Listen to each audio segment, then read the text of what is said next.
As férias do ano passado acabaram em tragédia para duas famílias mineiras. Um garoto foi arremessado de um brinquedo inflável instalado em um ponto turístico de Belo Horizonte. O outro acidente provocou a morte por afogamento de duas meninas em um clube da capital. Confira agora na reportagem a responsabilidade dos envolvidos e como prevenir esse tipo de acidente. O poeta Guimarães Rosa escreveu que felicidade se acha em horinhas de descuido. Mas, quando se fala de lazer em clubes ou parques, a falta de atenção pode acabar com a alegria. Os acidentes principais que nós temos são os princípios de afogamentos, os cortes e, dependendo do local da cachoeira também, nós temos até acidentes mais graves, né? Como lesão da coluna cervical. Para evitar acidentes assim, foi sancionada na capital mineira uma lei municipal. O texto estabelece que clubes devem manter sinalização de advertência e salva-vidas nas piscinas. Os acidentes ocorridos em Belo Horizonte acenderam um alerta para os cuidados com crianças em áreas de lazer. Mas também apontaram indícios de falta de segurança nos estabelecimentos destinados à diversão. Será que a responsabilidade, de fato, é só dos estabelecimentos? A questão é saber quem deu causa ao acidente. A causa do acidente partiu, por exemplo, de uma negligência do pai em vigiar seu filho, o pai será responsável pelo ato do filho.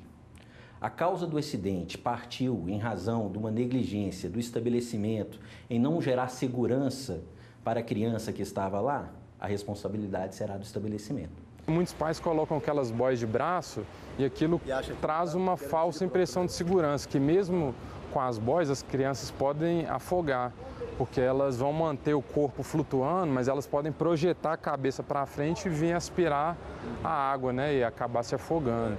Os parques de diversão também possuem regras. Entre os pontos principais está o reparo dos brinquedos. Neste parque, em Belo Horizonte, segurança é palavra de ordem.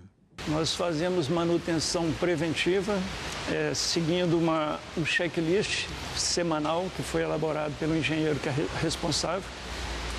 E isso é feito semanalmente e gera documentos, né? A gente gera um laudo semanalmente desse material todo.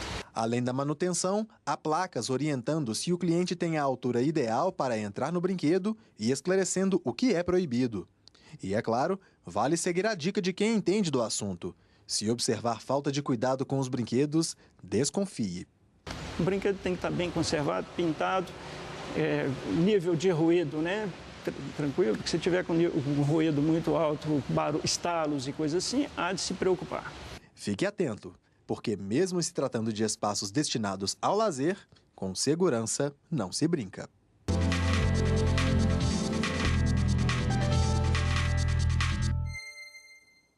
E para falar mais sobre a responsabilidade em ambientes de lazer, a gente conversa agora com a advogada Lorena Moreira. Antes de mais nada, queria agradecer a sua presença aqui nos estúdios da TV Justiça para falar sobre esse tema. Boa tarde, doutora. Boa tarde. Boa tarde. Boa tarde. Doutora, antes de mais nada, uma pergunta mais genérica. Em casos de acidentes em áreas públicas de lazer, a quem cabe a responsabilidade?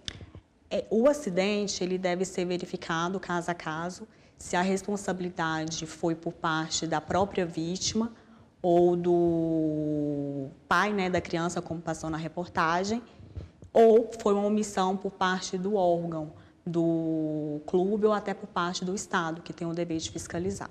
Agora, se o acidente ocorreu em um clube, por exemplo, como vimos na reportagem, a negligência, a omissão, a responsabilidade é do clube, em parceria, dependendo da situação, também com o responsável da criança, com a própria vítima, né? Seriam os dois. Isso, porque o clube ele tem o dever de fiscalizar, de ter um salva-vidas. Na ausência do salva-vidas, a piscina não deve funcionar, como por exemplo, para evitar esses tipos de acidente. Então, tem que ser analisado caso a caso se houve uma omissão por parte do clube ou se o pai foi negligente, não cuidou do filho, se o clube foi imprudente, porque esse salva-vidas ele tem que ter habilidade para estar exercendo essa função. Existe um fenômeno moderno que é causador de acidentes, mundialmente falando, que são as redes sociais, o WhatsApp, a pessoa conversando normalmente. Citei o WhatsApp porque é o mais comum, mas qualquer rede social que possibilita um diálogo pelo telefone leva, muitas vezes, a uma distração que pode ter resultados. Nesse caso, isso também pode ser apurado e a responsabilidade pode ser da pessoa, um adulto, por exemplo? Sim, porque ele agiu com negligência. ele tem que prestar atenção no que ele está fazendo, e essa falta de atenção é o que está mais resultando em acidentes que a gente vê aí na mídia, né? Danos morais e danos materiais também, quando a gente fala em possíveis indenizações para determinado acidente? Sim, sim. Na maioria das vezes, o dano material vai ser o que ele custeou, né, as despesas que ele teve, e o dano moral que causou psicamente, né, na pessoa. E dependendo do caso, pode haver até dano estético, se ocasionou alguma cicatriz, alguma deformação na vítima.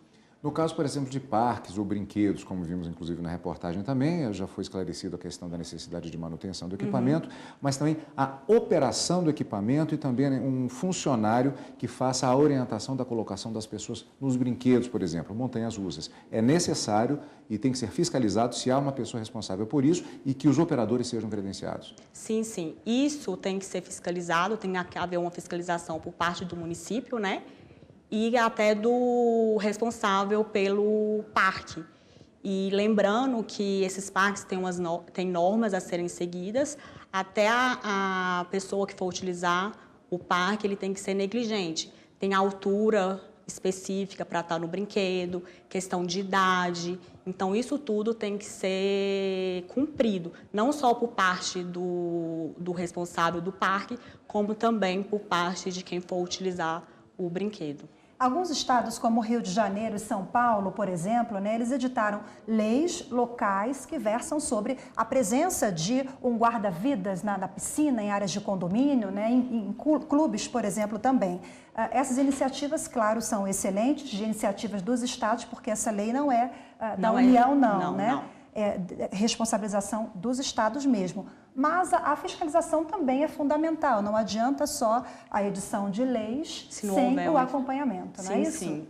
O Estado ele não pode ser omisso em relação a isso, porque ele responde pela omissão dele nessa fiscalização. E uma vez omisso, havendo dolo ou culpa por parte dele, ele responde, ele tem o dever de indenizar. Então, nesse caso, não vai ser só o estabelecimento que vai indenizar a vítima. O Estado ele tem o dever de indenizar pela omissão dele. Uma última pergunta, doutora Lorena, com relação, por exemplo, nesse período de férias e de verão. Lanchas, jet skis, estamos falando de terceiros pilotando veículos. Também plena responsabilidade em relação a esses condutores. Sim, sim. Nesse caso, o particular, né, que é o que está conduzindo, ele responde por eventual dano que vier a causar a vítima. Ok, doutora Lorena, muito obrigada mais uma vez pela participação. Uma boa tarde. Eu que agradeço. Boa tarde.